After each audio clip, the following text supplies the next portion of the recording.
जो next difference हमने देखना है वो between the graded dose response और the graded dose binding response और कॉन्ट्रल डोज रिस्पॉन्स के दरमियान देखने हैं ना, जो कि ना basically graph between the increase of response with increase of the dose of the drug, उसे हम कहते हैं graded dose response curve. Basically ना ये ना कंसनट्रेशन ऑफ ड्रग से रिलेटेड होता है, लेकिन जो कॉन्ट्रल डोज रिस्पॉन्स कर्व है ना, वो ग्राफ होता है between the fraction of population showing that response with increase of the dose of the drug, यानी जितनी ड्रग की डोज बढ़ाई जाए, अगर वो फ्रैक्शन जो है उस पॉपुलेशन के अंदर रिस्पॉन्स बढ़ रहा है, तो वो कॉन्ट्रल डोज रिस्पॉन्स कर्व के अंदर हम पढ़ते हैं ना। जो ग्रेडेड डोज बाइंडिंग रिस्पॉन्स है ना, वो graph between the receptor bound होता है by drug with increase dose of a drug, जो होता है basically graded dose response curve. इसमें ई मैक्स जो होती है एफिकेसी के डायरेक्टली प्रोपोर्शनल होती है, और जो ई सी 50 होती है वो इन्वर्सली प्रोपोर्शनल होती है पोटेंसी के। लेकिन जो ग्रेडेड डोज बाइंडिंग रिस्पॉन्स है ना, इसमें बी मैक्स जो होती है डायरेक्टली प्रोपोर्शनल होती है ड्रग रिसेप्टर बाइंडिंग की। और कॉन्ट्रल डोज रिस्पॉन्स कर्व के अंदर हम पोटेंसी वेरिएबल होती है, मीडियन इफेक्टिव डोज होती है, मीडियन टॉक्सिक डोज होती है, और मीडियन लीथल डोज होती है। स्पेयर रिसेप्टर्स देख लेते हैं। स्पेयर रिसेप्टर्स जो होते हैं वो ऐसे रिसेप्टर होते हैं जो कि ड्रग को बाइंड नहीं करते, लेकिन चाहे हम जितनी मर्जी जो है वो ड्रग कंसनट्रेशन बढ़ा दें, ई मैक्स जब अचीव हो जाती है। तो स्पेयर रिसेप्टर्स क्या हैं? Receptors that does not bind drug when drug concentration is sufficient to produce the E max are called the spare receptors. E max जो होती है बेसिकली लेस होती है बी मैक्स, यानी बाइंडिंग कैपेसिटी जो होती है वो। और ना बेसिकली मैकेनिज्म देखा जाए तो ड्यूरेशन ऑफ इफेक्टर जो एक्टिवेशन जो होती है वो ग्रेटर होती है ड्रग रिसेप्टर इंट्रैक्शन से, और रिसेप्टर ज़्यादा इफेक्टिव होती है एज़ कम्पेयर टू इफेक्टर्स। जब इंक्रीज़ कर दी जाए ना सेंसिटिविटी टू दी एगोनिस्ट, तो ना बेसिकली ड्रग रिसेप्टर इंट्रैक्शन जो होती है वो बढ़ जाती है in proportion to the number of the receptors available.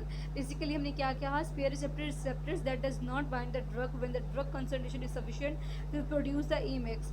Basically आगे इसकी बेसिकली हमने मैकेनिज्म देखा, तो ड्यूरेशन ऑफ इफेक्टर एक्टिवेशन जो थी वो ग्रेटर देन थी ड्रग रिसेप्टर इंट्रैक्शन के, और रिसेप्टर्स जो थे वो ज़्यादा थे as compare to effectors, increasing the sensitivity to the agonist because the likelihood of the drug receptor interaction increase in proportion to the number of the receptors available. Therapeutic index क्या होता है? Therapeutic index जो होती है वो ratio median toxic dose होती है और ना to the median effective dose, जिस बेसिकली ना इक्वल डोज रिस्पॉन्स कर्व से हम इसे मेजर कर सकते हैं। मतलब क्या मतलब कि मीडियन टॉक्सिक डोज कौन सी है और मीडियन इफेक्टिव डोज कौन सी है? मीडियम इफेक्टिव डोज वो डोज है जो 50% ऑफ पॉपुलेशन के अंदर मैक्सिमम रिस्पॉन्स शो करती है, और मीडियम टॉक्सिक डोज वो है कि जो 50% ऑफ पॉपुलेशन के अंदर जो है जब वो अपना स्पेसिफिक इफेक्ट शो कर देती है तो उसके बाद जो है लीथल इफेक्ट शो करना शुरू कर देती है, अपने टॉक्सिक इफेक्ट शो करती है। तो थेराप्यूटिक इंडेक्स क्या है? Ratio of the median toxic dose to the median effective dose. इस basically quantal dose response curve से हम मेजर करते हैं। और ना बेसिकली थेराप्यूटिक इंडेक्स का फॉर्मूला जो है वो TD50 टू ED50 है। ये हम ना बेसिकली सेफ्टी ऑफ ड्रग भी बताता है, और सेफर ड्रग्स जो होती हैं उनमें हायर थेराप्यूटिक इंडेक्स वैल्यू होती है, और drugs with lower therapeutics index values जो होती है वो बेसिकली ना वारफेरिन होती है, थियोफानिन है, डाइजॉक्सिन है और लिथियम है। और ना आगे अगर हम देख लें फार्माकोलॉजिकल ड्रग इंट्रैक्शन, तो केमिकल इंट्रैक्शन है जिनमें डिफरेंट मैकेनिज्म्स बताए हैं। बेसिकली समरी दी हुई है कि मैकेनिज्म क्या है और क्लासिफिकेशन कैसे है। केमिकल इंट्रैक्शन के अंदर मैकेनिज्म हमने दो तरह के देखे थे, फार्माकोकाइनेटिक्स और फार्माकोडायनामिक्स। जो काइनेटिक्स थी उसमें थी एडम यानी एब्जॉर्प्शन, डिस्ट्रीब्यूशन, मेटाबॉलिज्म और एलिमिनेशन। जो थी ना डायनामिक, उसमें रिसेप्टर थे और नॉन रिसेप्टर्स थे। जो क्लासिफिकेशन है ना वो बेसिकली है एडिक्टिव होती हैं, एडिटिव होती हैं, साइनर्जिस्टिक होती हैं, और पोटेंशिएशन होती है, और ना बेसिकली टेकिफाइलेक्टिक होती हैं, फिर एंटागोनिज्म होती है। एंटागोनिज्म फार्माकोलॉजिकल भी हो सकती हैं, पैथोलॉजिकल भी हो सकती हैं और केमिकल भी हो सकती हैं। अब जो हमने ये टाइप्स पढ़ी है ना, इनको ना हम बेसिकली ना एक्सप्लेन करते हैं इस टेबल के अंदर। जो एडिटिव है ना वो ये है कि इफेक्ट ऑफ सब्सटेंस ए और बी जो है टुगेदर जो होते हैं इक्वल होते हैं sum of their individual effects. मतलब कि A is equal to B और B is equal to B 1, तो क्या हुआ कि A plus B is equal to 2। तो जैसे कि ना कि जो एडिटिव ड्रग्स वो होती हैं जिनमें हम दोनों सब्सटेंस ऑफ ड्रग्स को जो ऐड कर दें तो उनका इफेक्ट सेम है। अब एस्पाइरिन और एसिटामिनोफेन दोनों ए हैं, इसे हम याद कर सकते हैं निमोनिक से कि 2A, यानी कि उनके दोनों के इफेक्ट्स जो हैं वो इक्वल होते हैं 2। तो बेसिकली एडिटिव ड्रग्स वो होती हैं जिनमें effect of substance of A और B together is equal to the sum of their individual effects. और साइनर्जिस्टिक ड्रग्स वो होती हैं जिनमें सब्सटेंस ए और बी को जो ऐड किया जाए तो ग्रेटर उनका जो सम है वो greater then of their individual effect. तो बेसिकली उसमें आ जाती है क्लोपिडोग्रिल विद द एस्पायरिन। तो साइनर्जिस्टिक कौन सी होती हैं? Effect of substance A and B together is greater than the sum of their individual effects A1 B1। तो A+B इज ग्रेटर देन 2।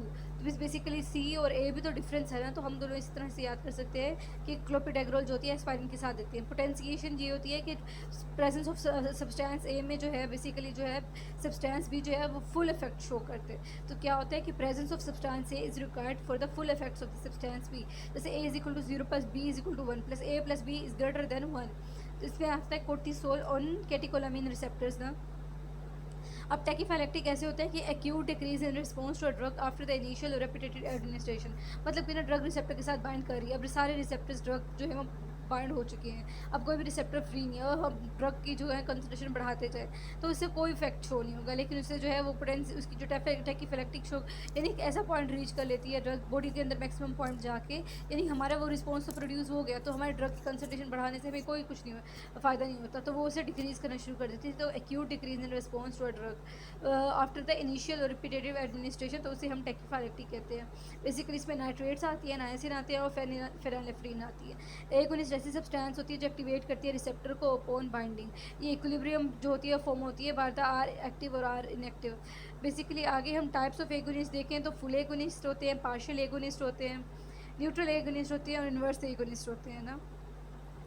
जो फुल एगोनिस्ट होते हैं बेसिकली ऐसी ड्रग जो capable of fully bind activating the receptor system when it's bind to the receptor is called the full agonist. A drug that binds to its receptor but produces the smaller effect Emax at full dosages than the full agonist is called the partial agonist. और neutral और antagonist वो drug होती है जो ना equal affinity to the R receptor 1 और receptor यानी bind receptor और नॉन बाइंडिंग रिसेप्टर के साथ शो करे bye preventing the by preventing binding by agonist and preventing any deviation from the level of constitutive activity। और inverse agonist वो drug होती है जो बाइंड करती है नॉन एक्टिव साइट के ऊपर रिसेप्टर मॉलिक्यूल की और डिक्रीज कर देती है उसकी कॉन्स्टिट्यूटिव एक्टिविटी नॉर्मल एक्टिविटी होती है। आगे एग्जांपल्स देखें तो फुल एगोनिस्ट की आती है phenylephrine at alpha receptors, partial agonist की आती है aripiprazole at the D receptors with the which activate the underactive paths and inactive the overactive paths। Neutral agonist के अंदर नैलोक्सोन आ जाती है, वो कॉम्पिटिटिव एंटागोनिस्ट है एट ROPI रिसेप्टर्स। आगे आती है इन्वर्स एगोनिस्ट, इसमें H1 and H2 एंटीहिस्टामिन्स आ जाती हैं ना बेसिकली। आगे ग्राफ में रिप्रेजेंट किया हुआ है, ये करने की ज़रूरत नहीं है। टाइप्स ऑफ एंटागोनिज्म में फार्माकोलॉजिकल कम्पिटिटिव होती है और नॉन कम्पिटिटिव होती है। कम्पिटिटिव रिवर्सिबल होती है, नॉन कम्पिटिटिव इरिवर्सिबल होती है, एलोस्टेरिकली भी हो सकती है। यानी ऐसी फार्माकोलॉजिकल एंटागनिस्ट जो कि ना रिसेप्टर पे बाइंड करके उसके कंसंट्रेशन को टेम्परेली जो है वो ब्लॉक करते हैं, मगर अगर हम इंक्रीज़ कर दें ना कंसंट्रेशन ऑफ एगोनिस्ट तो वो उसे लीव कर सकता है, तो ये रिवर्सिबल है। Pharmacological antagonist that can be overcome by increasing the concentration of agonist is called the competitive and reversible antagonist. जो होते हैं ना नॉन कॉम्पिटिटिव इरिवर्सिबल वो होते हैं pharmacological antagonist that can not be overcome by increasing the agonist concentration. Allosteric वो drug होती है जो बाइंड करती है रिसेप्टर मॉलिक्यूल पे without interfering with the normal agonist binding but alters the response to normal drug. यानी allosteric ना receptor side पे बाइंड नहीं करती, वो ना किसी और जगह पे बाइंड करती है other than the receptor side, और जो रिसेप्टर पे बाइंड करने के बाद जो ड्रग ने एगोनिस्ट ने रिस्पॉन्स प्रोड्यूस करना था ना वो उसे ब्लॉक कर देती है। बेसिकली आगे हम फिजियोलॉजिकल देख लें तो फिजियोलॉजिकल एंटागनिस्ट वो एंटागनिस्ट होते हैं जो कि effect a drug that counters the effects of another by binding the different receptor and causing the opposing effect. मतलब कि वो रिसेप्टर तो डिफरेंट पे बाइंड करे लेकिन वो पहले वाले एगोनिस्ट के जो इफेक्ट था उसको डिक्रीज करे, तो उसको हम फिजियोलॉजिकल एंटागनिज्म कहेंगे ना। और केमिकल एंटागनिज्म केमिकल्स की फॉर्म में होगा कि है ना बेसिकली जो ड्रग होती है ना वो क्या करती है effect of another binding counter कर देती उसको डिक्रीज कर देती है the effect of another binding the agonist drug. ठीक है, वो रिसेप्टर पे तो बाइंड नहीं करेगी क्योंकि केमिकल है तो वो इंट्रासेलुलर होगी। अब जो कॉम्पिटिटिव होते हैं ना वो रिसेप्टर साइड पे बाइंड करते हैं, नॉन कॉम्पिटिटिव रिसेप्टर साइड पे बाइंड करते हैं और एलोस्टेरिक रिसेप्टर साइड पे बाइंड नहीं करते। फिजियोलॉजिकल डिफरेंट रिसेप्टर साइड पे बाइंड करते हैं और chemical with in the drug होते हैं। आगे उसकी बेसिकली एफिकेसी के बारे में बताया हुआ है कि जो रिवर्सिबल है इसमें कोई इफेक्ट नहीं होता, लेकिन जो इरिवर्सिबल और एलोस्टेरिकली है वन डाउन रेगुलेशन होती है, और पोटेंसी जो होती है वो इंक्रीज़ करती है कम्पिटिटिव में और बाकी सब में उसका कोई इफेक्ट नहीं होता। साथ में एग्जाम्पल ये कि कॉम्पिटिटिव की एग्जाम्पल डायजेपाम और फ्लूमेजिनिन आती है, और रिवर्सिबल की एग्जांपल जो होती है नोरेपिनेफ्रिन और फिनोक्सीबेंजामीन आती है। एलोस्टेरिक की एग्जांपल आती है पिक्रोटिन और गैबाक्लोलिन क्लोराइड चैनल्स। जो फिजियोलॉजिकल है ना वो एपिनेफ्रिन एंटागोनिज्म होती है ब्रोंको कंस्ट्रिक्शन वाली हिस्टामिन जो होती है ना केमिकल वो बेसिकली डायमेथोप्रोल और ना पिरिडोक्साइम वगैरह आ जाती हैं। पिरिडोक्साइम बेसिकली हम कब देते थे, ऑर्गेनोफॉस्फेट पॉइजनिंग के अंदर वो क्या करती है, एस्टाइलिन कोलिनेस्टरेज एंजाइम इनहिबिटर को इनहिबिट कर देती है, जिसकी वजह से एस्टाइलिन कोलिन का लेवल कम हो जाता है।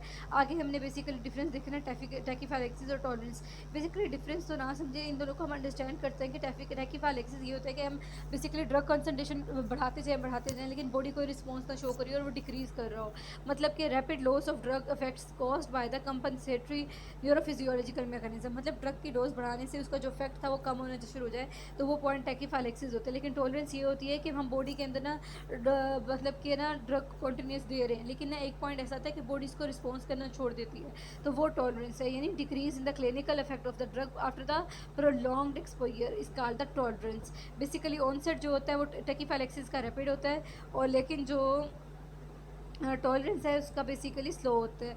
और जो जो टैकीफाइलेक्सिस के अंदर ना जो हाई डोज डिपेंडेंट जो होती है ये नहीं होती,